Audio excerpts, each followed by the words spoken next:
Hello, this is Teodoro Žukas, and you're listening to the Right Mind podcast, a podcast produced by the Institute of European Right. Together in the studio, we are with my colleague, Laurynas Piluritis. Hello, Laurynas. Hello, everyone. In today's podcast, we are going to talk about European Union's enlargement. What are the geopolitical imperative of EU enlargement and why it matters? What are the history of EU enlargement and what are the prospects? We are delighted to introduce our today's guest, Dr. Garvan Walshe, who is a research associate at the Wilfried Martens Center for European Studies. Garvan used to be a foreign policy advisor for Tory party, and he's one of the founder of Unhacked Democracy and pro-democracy NGO. Hello, Garvan, and thank you for being with us. Hello, and it's a delight to be here in Vilnius. Thank you. A very simple question. First question, what is the current state of EU enlargement?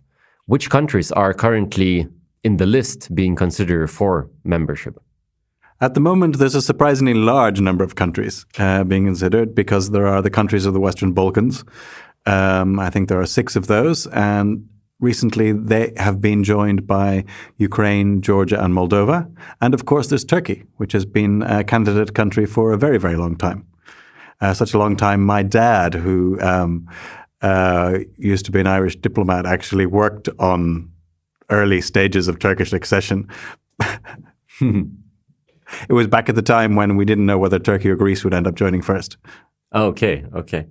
I mean, and of course, the status of these countries in the integration process are not equal, I would say, right? We have Ukraine and Moldova who are official candidates. Turkey too, as you mentioned, is an official candidate. But what about the Western Balkans? Yeah, some of them are official candidates, some are not. But Western Balkans have been at this for a good 20 years, and it's been a fairly slow process. Partly because of indifference from the rest of the European Union, and partly because some of the Western Balkan countries haven't really been trying very hard. Some, such as Serbia, have been actively going backwards. Others, like Montenegro, is doing pretty well. Albania is somewhere in the middle. North Macedonia has neighbors that are really making it difficult for the place, including Greece, that made it change its name, and now Bulgaria had picked a fight over its language. Even though, broadly speaking, they've made a lot of progress in assimilating European law, developing their democratic institutions, dealing with the ethnic conflict between Macedonians and Albanians in North Macedonia, and Kosovo is its own special case. Now, there are domestic things, but there are also questions about international recognition. So Spain and Belgium are very hostile to the idea that secession states might be able to have full statehood. So Spain has recognized Palestine. But we can talk about the internal Spanish politics that are really behind that, if you want. It's much more of a domestic politics thing than Why is it worth talking about EU enlargement? What are the geopolitical significance of this whole phenomenon? It's become critical after Russia launched its full-scale invasion of Ukraine. This war really was the result of Ukraine choosing a Western orientation. That's what sparked off the original Maidan protests in 2014. Ukrainians want to determine their own future, and Russia doesn't want them to determine their own future. It's that simple. So whether they're able to accede to the EU is also a big test of Russian foreign policy. If Ukraine gets properly integrated into the EU, it's not only going to be good for Ukraine, but it also demonstrates the failure of Russia's ability to hold on to its, or even return to its former sphere of influence. What are the main challenges facing the enlargement at this point, in terms of, from the point of view of Brussels, I mean? Are there sort of a united political will for the EU enlargement in Brussels? There is very strong political will in favor of Ukrainian accession. People understand that's necessary. They realize that the stakes are very high and that Ukraine has to be integrated so it becomes prosperous and be able to then, contribute much more to its own economic defense against Russia, not just its military defense against Russian aggression. Moldova, because of its geographical situation, easily falls into the same kind of basket. It's also very small, so easier to assimilate, and many Moldovans already have Romanian citizenship. So there's no way that it triggers any change to labor markets. There are lots of Moldovans already working across the EU under their Romanian passports, whereas Ukrainian accession does have effects on the labor market. Some of them are going to be attenuated by the fact that Ukrainians have had free movement into Poland for a long time anyway. So when the refugees came, they were able to adapt to an existing legal framework in a country with a relatively similar language that was itself suffering from a labor shortage. So you won't necessarily have a repeat of the British hostility to migration from East and Central Europe, which was one of the big drivers of Brexit. Things are a bit different with the Western Balkans. They're politically much more fragmented. There are other problems. There are countries that have very poor democratic records. There are other countries where there's significant organized crime and corruption. There's Bosnia that just hasn't even been able to reform its institutions properly. It's paralyzed still. They have 14 different levels of government in Bosnia. Ironically, they tend to, whenever they're confronted by the EU and told this is an incredibly inefficient thing to do, they always pick an example, usually from Belgium. I think Belgium had 8 health ministers at one point. Bosnia perhaps has 14, but the principle isn't that different. Well, but talking about Ukrainian potential accession towards into the European Union, there's also the question about economical policy, the common not only labor market but of the common market of goods, and especially agriculture is a very big issue, especially for countries like France. Seeing Ukraine, basically an agricultural powerhouse in terms of export, it would flood the European market with cheap grain and so on and so on. It's seen as a very big very big issue. But here I would like also add another question that's related but different: is there enough of belief that a common and free market works and it benefits not only the new member states, but also the old member states? Because I think it's also a question of, sentiments and narratives, which you mentioned about Brexit. Britain, it benefited from the EU massively, but there were certain narratives and ideas floating around that Brexit would solve certain problems, and it didn't. But so looking at the case of for Ukrainian accession, how do we deal with this challenge towards, Ukraine will obviously have to enter the European markets at some point if we want them in the European Union. So what's your view on this? And the two biggest challenges are going to be the agricultural market and the labor market. The agricultural market, because Ukraine is, as you rightly say, an agricultural powerhouse, particularly in large-scale agriculture, in grain and cattle, and it's always been, for thousands of years, that land has just been uniquely productive, and it's going to threaten Polish agriculture particularly. I would think French agriculture is actually now quite different.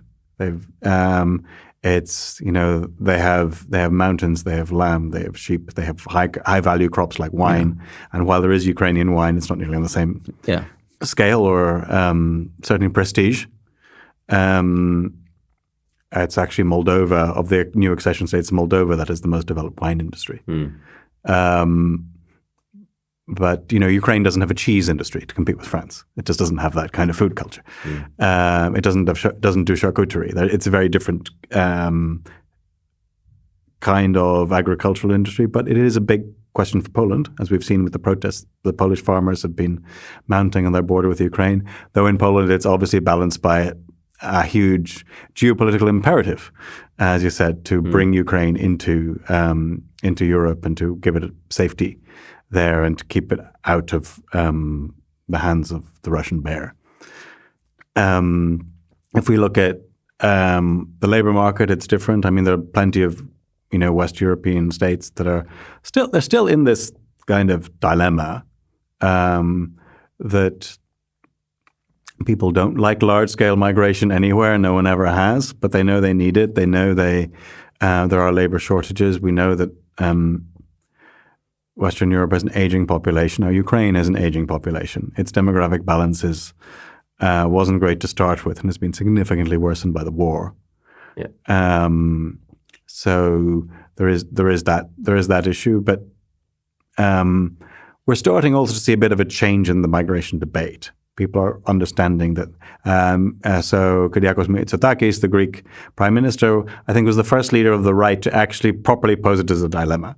So Meloni just hypocritically campaigned against migration while increasing the number of work permits, which is the kind of thing that my former colleagues in the Tory party were doing too.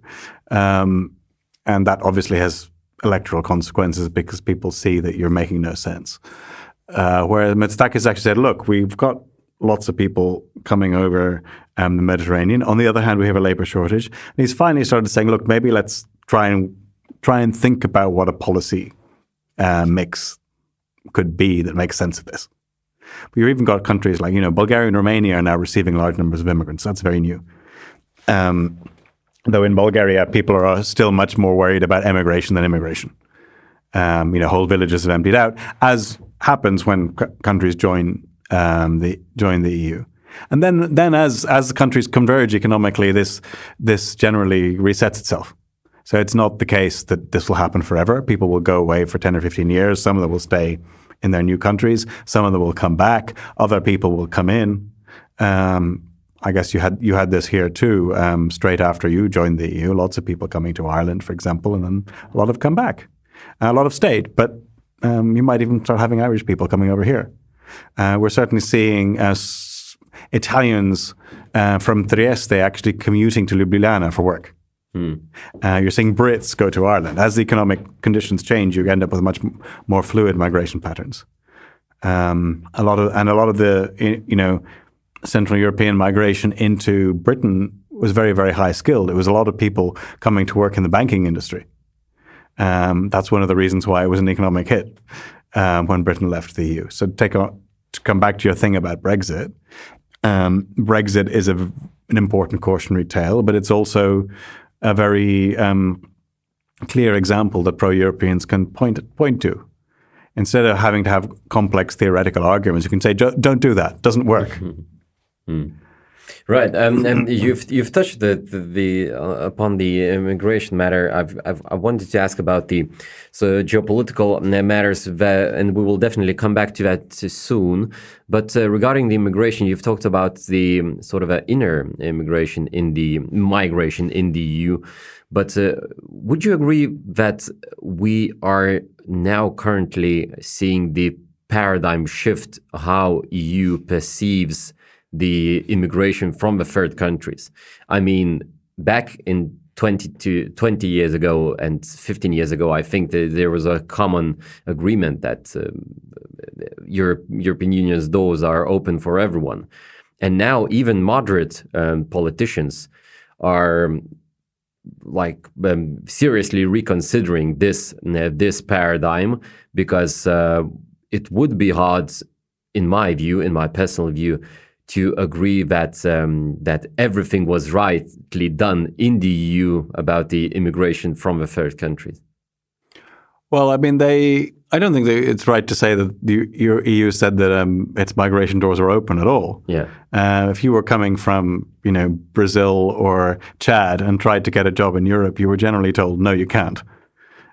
Yes, there's the asylum system. Yes, there's lots of illegal migration. Yes, there's overstaying on visas. There's a lot of informal stuff going on. And a lot of this can be handled in a much more flexible way. Like, People are going to move, and what happens as countries grow economically is that moving becomes much cheaper. And when something becomes cheaper, more people do it. How do we manage that? We can spend an awful lot of money trying to put obstacles in their way, and the effect of that is just channel the profits into the pockets of people smugglers, because people will club together. They'll send one kid to try and make their fortune in Europe on the basis that they can then send money back.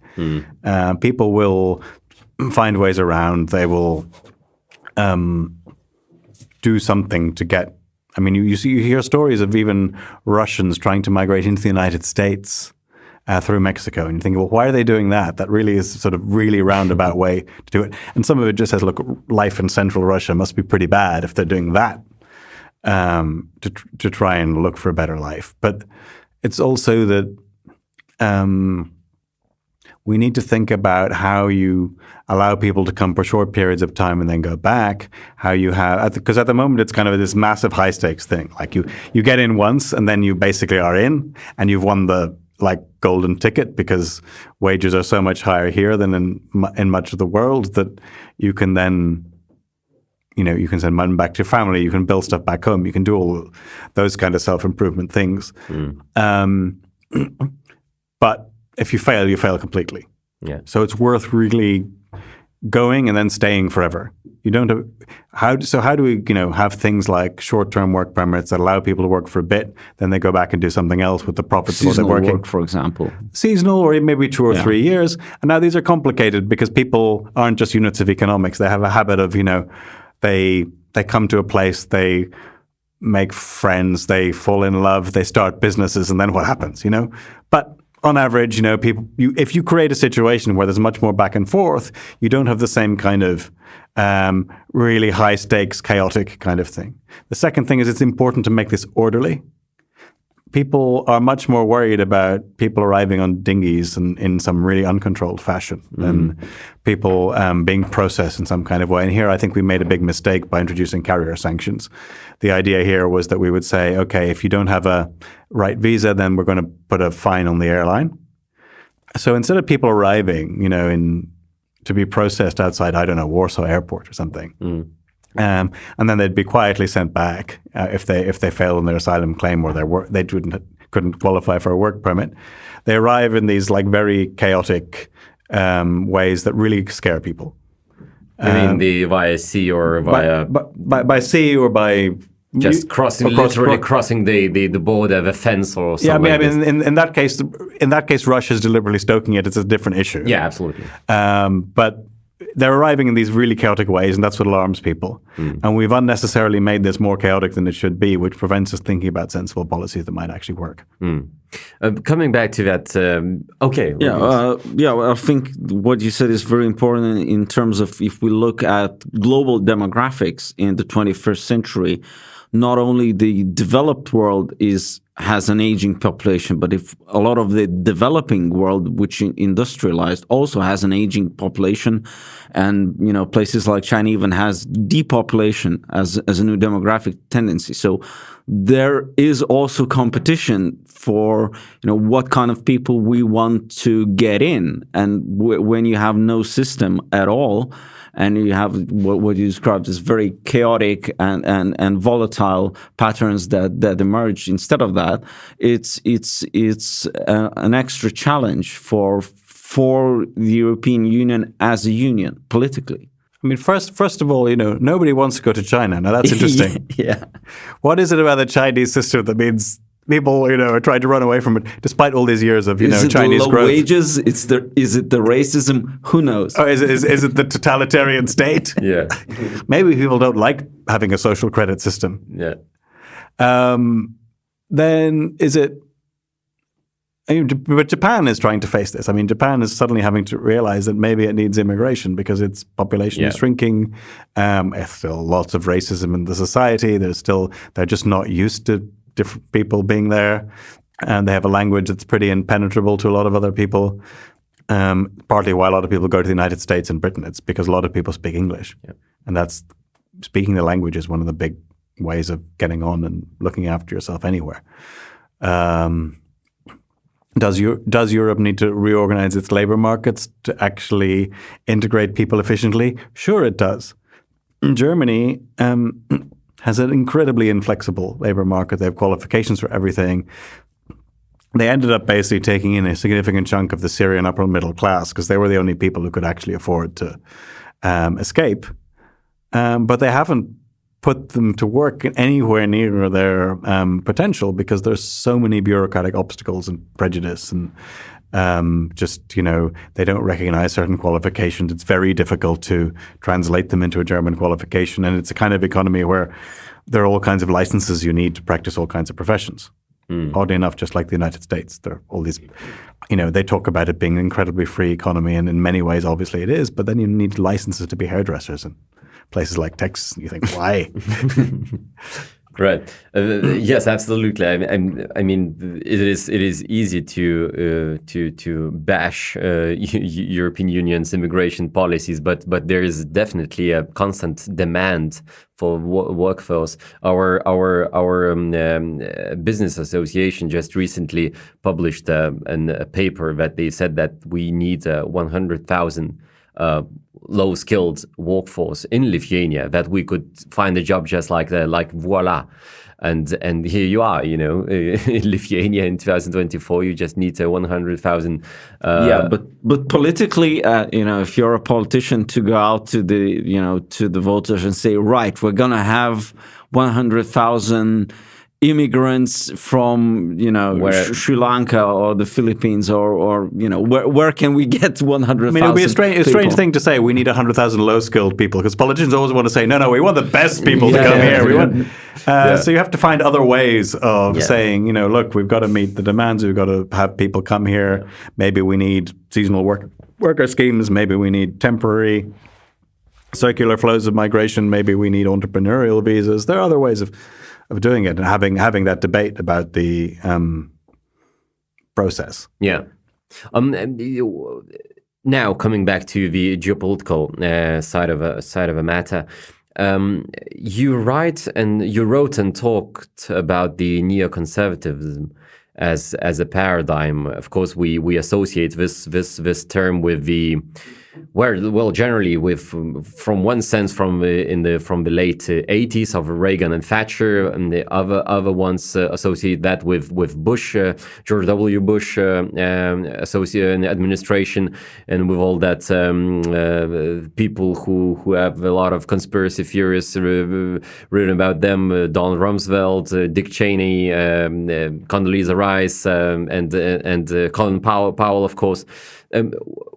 Why do you think that we need to revisit and rethink neoconservatism? Well, first of all, of those people, only Condoleezza Rice was really a neocon. Okay. The others were just cons, or just conservatives. Cheney and Rumsfeld were just American power guys. Yeah. As far as they were concerned, we're America. We're powerful. We just we just do stuff in our interests. They're more Jacksonian.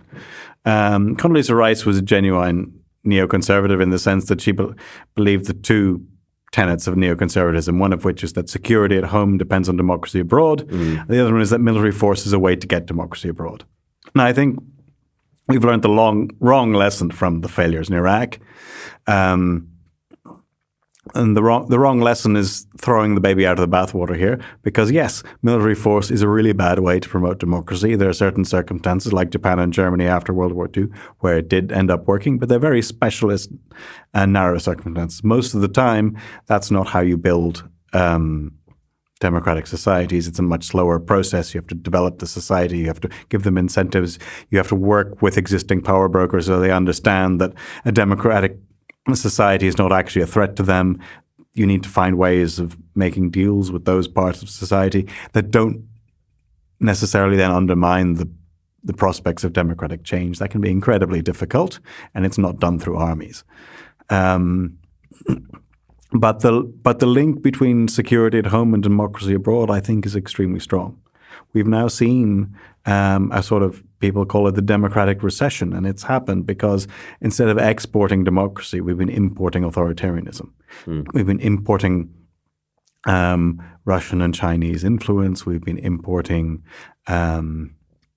Gulf monarchies money. We've been importing various, radical fundamentalist ideas, but we haven't been exporting our own because we got so scared after Iraq. And so we did it in the wrong way, but that doesn't mean exporting democracy is a bad idea. What this is about is countering the import of authoritarianism with an export of democracy. And if we get the balance right, then we democratize places nearby, and as a result, we have better international relationships with them. Democracies don't tend to go to war with each other. They develop different kinds of relationships with each other. They have more sophisticated and complex media landscapes. They tell more complex stories about each other, and this makes people less likely to go to war. And generally speaking, governments of a democratic kind don't go to war with their neighbors.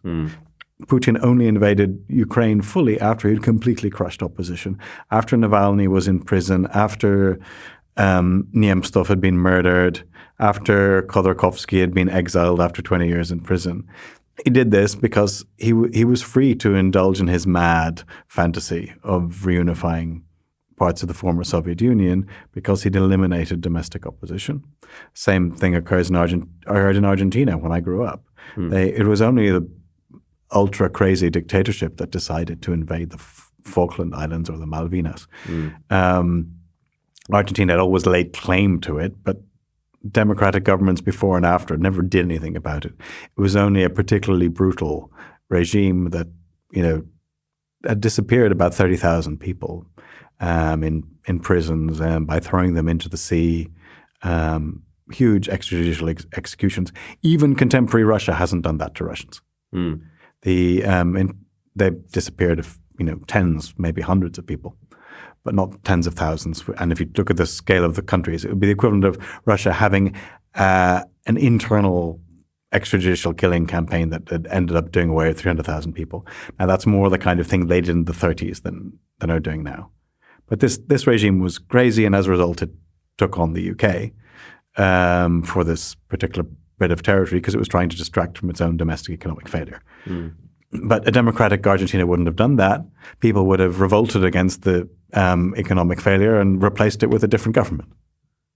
Well, I think also the issue after the Iraq War and the wrong lessons that the West collectively probably took out of it, and also the economic struggles, especially of the 2008-10 recession.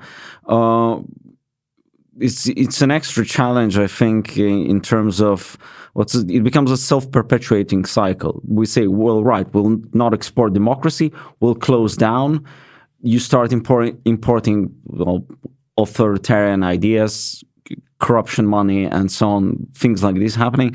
And an isolationist sentiment keeps growing and self-perpetuating. And I think it's, those kind of sentiments, if you look at what, politicians and political analysts are, talking about in the US, they not only want trade war with China, some of them more radical would say, no, we also need to isolate ourselves from the EU and all other competitive markets. So sort of isolationism is growing. And even in Europe, some people are also starting to talk, well, we should be very protective of the EU market. Let's put on tariffs.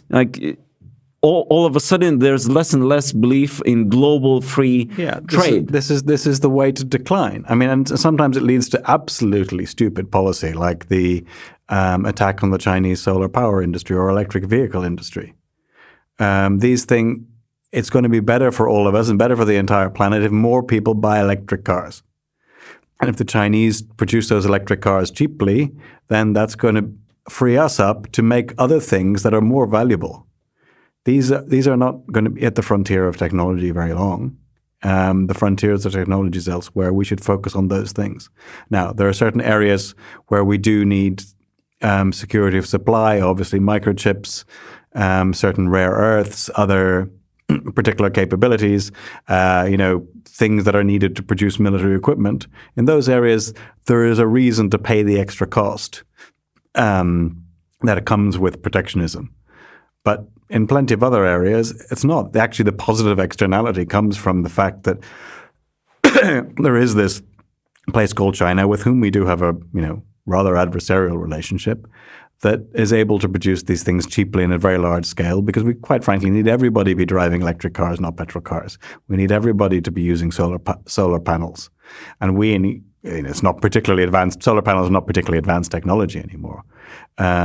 We don't need to have leadership in a technology that's 30 or 40 years old. We need leadership in the technologies of now and the future. So perhaps quantum computing, perhaps AI, where regulation has also been, EU regulation has been killing AI development. There are some people in elements of the EU structure that are simply get very excited about this book called The Brussels Effect. Mm-hmm. And then they think, therefore, they should use it for everything, and they shouldn't. If you have badly thought out, ill-designed regulations based on popular fears about technology that now turn out not to be real, because we had a lot of this hype over large language models, and it turns out actually they're not so good. They can do certain things to a reasonable level, and there's interesting applications like machine translation is very good, audio transcription is very good, designing they're really good at putting together existing patterns of stuff. They're actually not creative. They're just sort of inaccurate. Mm. I don't understand why people thought it would work as a search engine. It really doesn't make sense to me. Mm. Coming back to the current relevant matters, what regards the EU, we see, of course, the Hungary, which is the most populous case of the sort of inner struggle in the EU in both political field and institutional field. And of course, in the recent political election cycle, we saw generally the wave of radical political movements and parties gaining even more votes and will be represented quite hugely, heavily in the upcoming European Parliament. My question is very, very simple. Do you worry about the future of European Union, that we will have whether we will have the union as such as we have, and that as we, for instance, as Lithuanians joined in 2004? So I think the European hard right can basically be divided into two groups. Unlike in 2016, when it was one single kind of cohesive group that united around hostility to Brussels, was in favor of returning Europe to the system of nation states that, of course, had worked so well in the past, and was hostile to immigration and was able to exploit those kind of sentiments. Those people were hoping that Brexit would work. It didn't. And so part of the hard right has reassessed things. Secondly, the agenda has changed. So whereas in 2016, a lot of the issues united the hard right, immigration was the most salient one. People were very worried about terrorist attacks because there had been a spate of radical Islamism coming from, inspired by ISIS. Whereas now they're completely divided over Ukraine. Half of these so-called nationalist parties seem to be more Russian nationalist parties than nationalists for the actual country they're from. That's the right way to put it.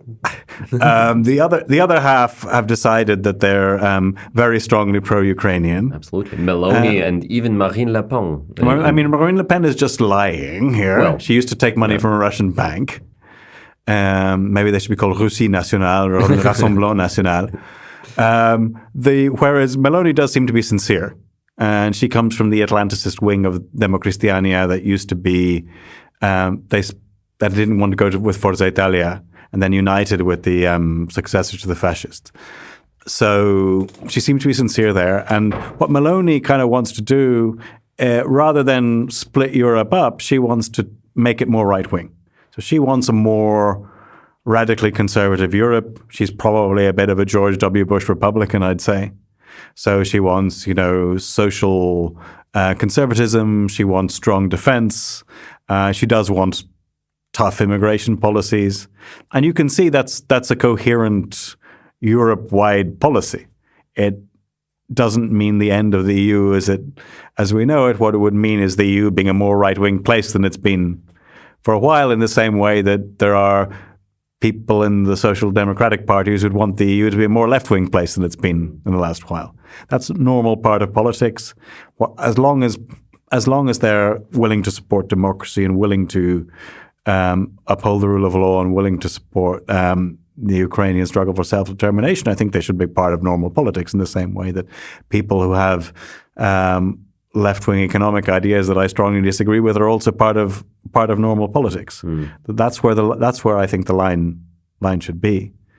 We're probably also, Meloni's probably also going to be actually significantly backtracking on environmental policy, where I would strongly disagree with her. She also has no idea for economic reform in Italy. I think that's one of the biggest tragedies. Italy has serious economic problems, and neither of the two main parties there have any notion of how you get Italy out of its economic decline. They're not willing to take on the vested interest there. Only Draghi knew that. I don't know if even only Draghi knew that. Draghi seems to have done a certain amount of timid economic reform, but how are you going to stimulate entrepreneurship in Italy? How are you going to give people a sense that they can try things that are new? How are you going to deal with Italy's really terrible demographic problem, which has a lot to do with housing policy and childcare subsidies? And, if they could work out a way of subsidizing childcare, they would be able to, people would have more children. Because in Italy particularly, it's women don't want to choose between having a family and have a career. But it seems to be beyond the ability of the political system to allow them not to have to make that choice. They're just incapable of modernizing, partly because of the still very heavy legacy of the Catholic Church there. The next question is about the reforms that EU is considering, at least in this implicitly, at least in the member states. In Lithuania, we do have this. In the elections cycle, we had this debate whether the veto rights should be abolished in the European Council. And of course, everyone points the finger to Hungary as the case, and of course, everyone remembers those basically that intimidation that the Hungary went through what regards the European Union's support for Ukraine. Do you personally, as the person who follows European politics, who analyzes it, do you think that EU should end with its veto rights policy? I don't think a European Union of 36 member states can have very many veto rights. I also think the Council would benefit from taking a lot of its decisions in public. Start treating it more like a Bundesrat or another House of Parliament, and less like a diplomatic club. Make it more political. It's starting to happen, but it's still currently mostly staffed by government officials who prefer doing deals in secret. And this change doesn't need a treaty change. The Council could decide to do a lot more of its business in public. Yes, it would make it more political, but that's probably a good thing. Then we could see the kinds of decisions that our elected politicians are making, the kind of compromises they're making, and we would have much more of a European political debate with personalities that people know about. It would bring the institutions closer to people. When you mean the bringing back some more politics into the European Council, you mean the, for instance, the as we hear that there is a much more importance and influence of political groups there already, of EPP as such, of prime ministers and the presidents. There are a few presidents that are members of EPP, and that kind of political clubbing. I just mean making it public, and if you make it public, then it will become a matter of political debate. Yeah. So if there's a policy about fisheries or some aspect of trade policy, then that will get discussed in public, and because politicians will be saying things, journalists will report them, other politicians will defend or attack them, and it'll become part of the debate, as it should. when there was a club of 6 countries dealing with very relatively few narrow issues, it was fine for most of that stuff to be happening behind closed doors. And there are other areas like foreign policy that might still need to be, relatively speaking, behind closed doors because of national security reasons. But a lot of other things don't need to be. We don't need to know why the Spanish delegate has made a particular compromise with the Swede on an aspect of... we do need to know why the Spanish delegate has made a particular compromise with the Swede on an aspect of, say, metals recycling. And let's have that debate. And let's have those things debated in the political systems that we have. Take these things out of the smoke-filled rooms. Yes, it'll be a radical culture change for the council, but I think it would make things a lot better. The 2 things you could do without changing the treaties are that, and you could establish a pretty robust rule that the parliament should be able to initiate legislation. I mean, it would have to be a convention without the treaty change, but then you could actually have European elections where, here the turnout was, 28%. You could have European elections where people could say, if you vote for us, we'll do this. Well, they say that, but people know it doesn't really matter because they can't really do it, and the Commission still controls the timetable. Those two things would make the EU a much more democratic place and much more of a polity, and therefore give it the kind of legitimacy to start talking about other things, about enlargement, about taking away vetoes. What is your guess, as the last question? What is your guess when Ukraine could become the member of EU? I think there's going to be an almighty fight about Ukrainian accession when it comes to the crunch. And that fight matters because if Ukraine doesn't get in, countries in Central and Eastern Europe will have to seriously ask whether the EU is able to protect their interests. If Ukraine does get in, countries in the rest of Europe will have to say, okay, but do we have the constitutional structure that prevents this going the way of the Polish-Lithuanian Commonwealth? Are we replacing the Liberum Veto with a Hungaricum Veto? Are we actually going to have something that can work here? And if we're going to have something that works, well, gosh, we're going to have to do a really high-stakes constitutional reform process. And politicians will postpone all of this until the very end. And we'll have a very strong high-stakes crunch, a year or two before Ukrainian accession actually either happens or doesn't happen. And those reforms will have to be pushed through very quickly. It'll be a very politicized process. I don't know whether you end up having sort of interim institutions like we've done with Schengen or we did with the EU fiscal treaty. In both those cases, it was to avoid British obstructionism. The reason we have Schengen is the Brits said, no, we don't want a border-free area. So that someone went, oh, well, we've already got this Benelux thing called Schengen. Well, let's just all join that instead. Unfortunately, the Western European Union was abolished, so that couldn't stand in for like a European NATO purpose. Because people thought, it would all be tidied up in I think, the Lisbon or Nice Treaty. I can't remember which one it was. But so, it's going to be a real high-stakes thing. I don't know when, 2032, 2033. A lot of it will depend on the progress of the war. A lot will depend on what happens in the United States. The Trump victory could go either way.